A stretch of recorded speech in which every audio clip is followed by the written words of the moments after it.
সহে না যাতনা তোমার আশায় বসিয়া সহে না। রোববারের সকালে লুচি আর আলুর তরকারি ছাড়া ব্রেকফাস্টই অসম্পূর্ণ। তাই ব্রেকফাস্ট খেতে খেতে তোমাদেরকে গুড মর্নিং জানাচ্ছি। তো শুভ সকাল বন্ধুরা, কেমন আছো? আশা করি ভালো আছো, আমিও খুব ভালো আছি। তো চলো, এখন আমি ব্রেকফাস্ট সব গুছিয়ে গাছিয়ে নিয়েছি সবাইকে। এখন আমি সারি সারি করে ব্রেকফাস্ট এক এক করে দিয়ে দিব। সবাই অলমোস্ট রেডি হয়ে গেছে। আর যেহেতু ঘুম থেকে দেরি করে উঠেছি, তাই সব কিছু একটু লেটে লেটে হবে, সে কোনো ব্যাপার না। তো চলো, এবার আমি ব্রেকফাস্টটাকে স্টার্ট করি আর দেখতে থাকো। আর দেখো বন্ধুরা, এই হচ্ছে গিয়ে স্পেশাল চা, সানডে সকালের স্পেশাল চা।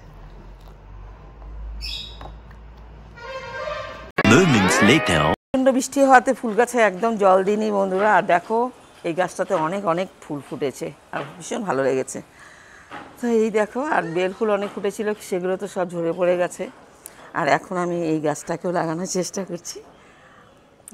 দেখো না, এই গাছটা আমার প্রায় মনে হচ্ছে মরেই যাবে নাকি জানি না।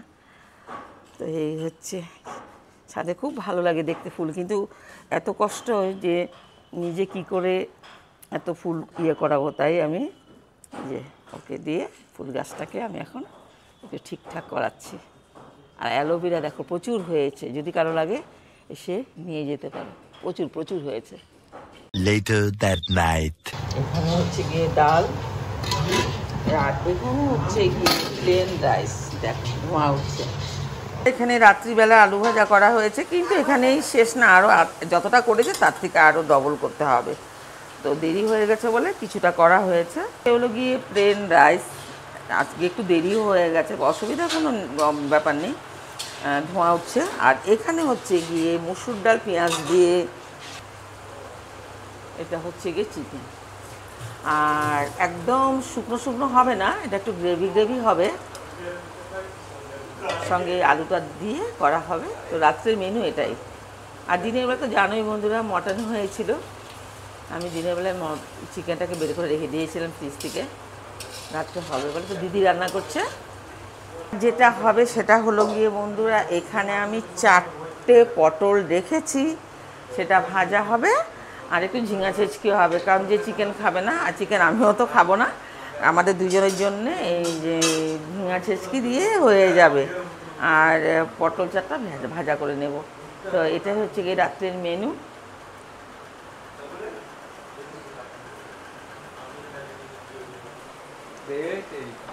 এই দেখো বন্ধুরা, এই আমার শয়তান ছেলেটাকে দেখো, এই দেখো দেখো দেখো, কাজে কাজে কাজে একদম বদমাস নাম্বার 1।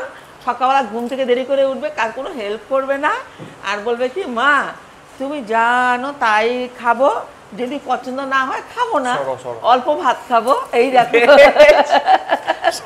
না কি ফটো আমি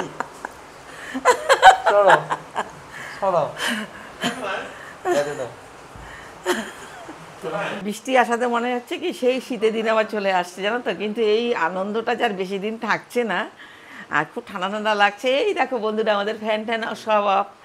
আর বাইরে ওই যেহেতু উপরে থাকি, সেই উপর থেকে একটা হাওয়া, তো একটা দুই দিক থেকে উত্তর দক্ষিণের যে হাওয়াটা, মানে অস্বাভাবিক হাওয়া, সেই হাওয়াতে একেবারে মানে ঠান্ডা ঠান্ডা লাগছে, মানে ঘরের ভিতরেই আছি। তো চলো বন্ধুরা, এখন সবাইকে খাবার দাবার দিয়ে দিব, খাবার দাবার দিয়ে নিজেও খেয়ে নেব, আর তারপর তোমাদের কাছে চলে আসবো। তো বন্ধুরা, আমি সব শেষে একটা জিনিস বুঝতে পারছি যে মটন থেকে চিকেনটাকে সবাই বেশি প্রেফার করে, কারণ এটা চিকেনের যুগ, যেটা বলে না যে কলির যুগের মানে চিকেনের যুগ। হ্যাঁ, চিকেনের বিভিন্ন ধরনের রেসিপি, যাই হোক।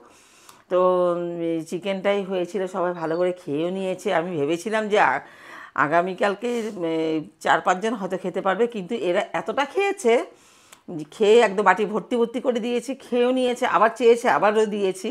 বিশেষ করে আমি আমার ছেলেকে বেশি করে দিতে হয়, ও ভীষণ খেয়ে মুখটাকে এরকম করে মুছে ফেলে, আর ভীষণ খেতে ভালোবাসে। যাই হোক, খেয়ে দিয়ে রাখার তো গেলই না, আবার কালকের জন্যই ভাববো।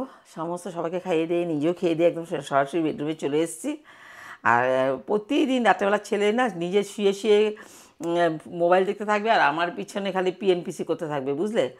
খালি মার পিছনে মা এটা করে দাও, মা ওটা করে দাও, ওটা করে দাও, ওটা করে দাও। হ্যাঁ, মানে ও ওর এজটাকে আমার এজের সাথে মানে তুলনা করে, কম্পেয়ার করে, মানে সেটা ও বুঝতে পারে না। যখন ঠিক আছে, ও যখন 60 ইয়ার্স কমপ্লিট হয়ে যাবে বা হবে, তখন ও বুঝতে পারবে যে আমি লোকের উপরে কতটা নির্ভরশীল, যেটা আরেকজনেরও ছিল, ওর উপরে আরেকজন ছিল, ও হয়তো এনাদেরই স্বভাবটা পেয়েছে। যাই হোক, আমার উপরে পুরো ডিপেন্ডেবল, মানে আমাকে দিয়ে কতটা করবে, আমি হাসি মুখে সব কিছু করে ফেলি বলে ও ভাবে যে হয়তো আমার কোনো কষ্ট হয় না, কিন্তু আমার প্রচণ্ড প্রচণ্ড কষ্ট হয়, কিন্তু করার কিছু নেই। আমি তো আগেও তোমাদেরকে বলেছি যে আমি আর বেশি দিন সেরকমভাবে লেবার নেব না, হয়তো ম্যাক্সিমাম হয়তো 3 বছর, ম্যাক্সিমাম 2 থেকে 3 বছর, তার উপরে না। যাক, বসে বসে বসে বসে জানি না আর কতদিন কি, এজ তো হয়েই গেল অনেকটা। যাই হোক বন্ধুরা, তোমরা ভালো থেকো, সুস্থ থেকো। আগামীকাল একটা নতুন ভিডিও নিয়ে তোমাদের কাছে আবার চলে আসবো। ততক্ষণের জন্য গুড নাইট।